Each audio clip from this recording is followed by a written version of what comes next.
Hello everyone, welcome back to another video. In today's video I will talk about periosteum, and I'll tell a little detail, little information about bone marrow. So now let's talk about periosteum.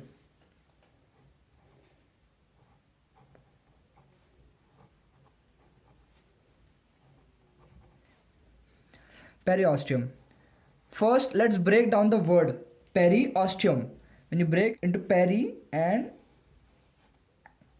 osteum, peri means around.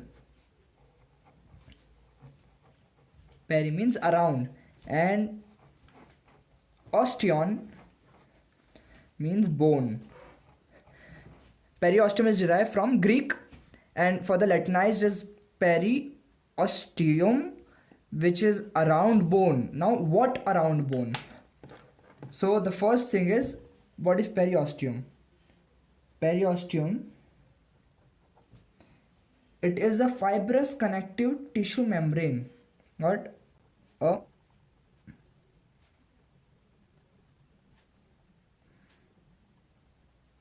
it is a fibrous connective tissue membrane. So as I've told above, around bone, what around bone? Fibrous connective tissue membrane. So that means periosteum is this membrane which surrounds the bone. Okay, now what is so special about it? What is unique about it? So it has the unique capability of forming new bone. So periosteum has the capability of to form new bone. Forming new bone. Okay, now all the bones are covered externally by periosteum. All bones in the body are covered externally by periosteum, except in the area of a joint where articular cartilage is present.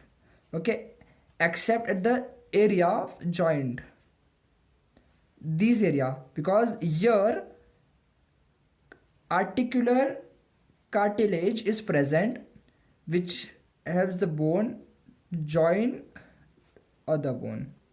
So except for this area, rest everywhere periosteum is present. Okay, so it is covered externally. All bones are covered externally by periosteum except in the area of joint where articular cartilage is present. Now another important thing, a bone that is stripped of its periosteum will not survive. Okay, a bone stripped. Now the nerves that accompany the vessels that supply the bone and the periosteum. Nerves accompany the vessels that enter the bones. Through with them, nerves also enter and they supply both bone and the periosteum. Bone and periosteum. Most of the nerves, as I told you, that enters this bone supply both the bone and the periosteum. Now most of the nerves that pass in the internal cavity of the bone with the nutrient artery are vasomotor fibers. That means, let's first repeat that most of the nerves that pass into the bone with the nutrient artery are vasomotor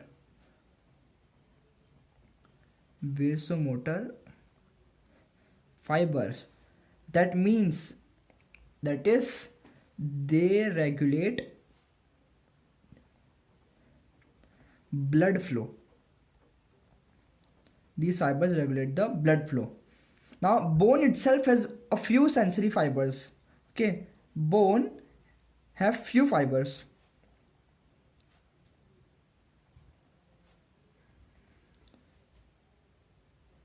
Okay, bones have few sensory fibers, but on the other hand, periosteum is supplied by numerous sensory fibers and is very sensitive to any kind of injury.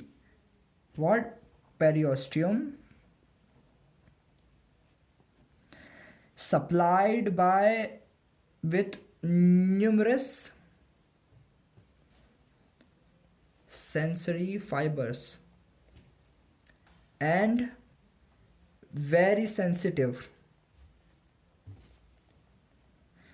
to any kind of injury.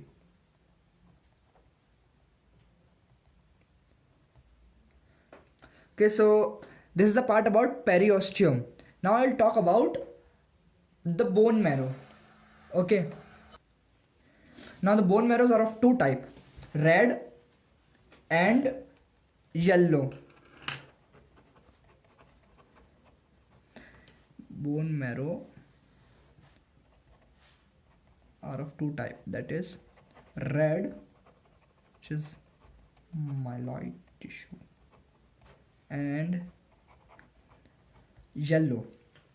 Okay, now through the red bone marrow, from the red bone marrow arises RBC, red blood cells, WBC, white blood cells, and platelets. This all comes to the red bone marrow, and through the yellow bone marrow comes a few white cells. However, this yellow bone marrow is dominated mostly by large fat globules.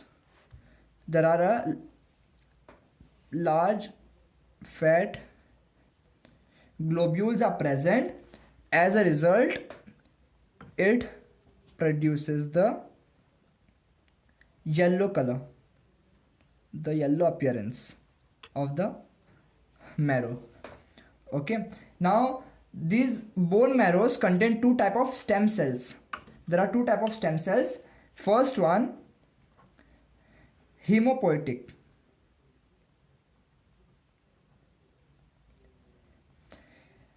These hemopoietic stem cells give rise to these RBC, WBC and platelets. These come from red bone marrow, and in red bone marrow are present these hemopoietic stem cells. And through hemopoietic stem cells arises RBC, WBC and platelets. And the other stem cell is mesenchymal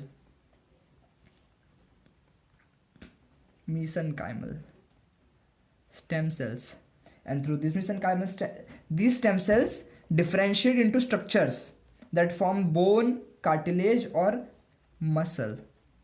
These cells differentiate into a structure that forms bone, cartilage and muscles. So that's it about this video. I'll be stopping the video here. Thanks for watching the video, and if you like this video, just click the like button and subscribe. That's it. Thank you.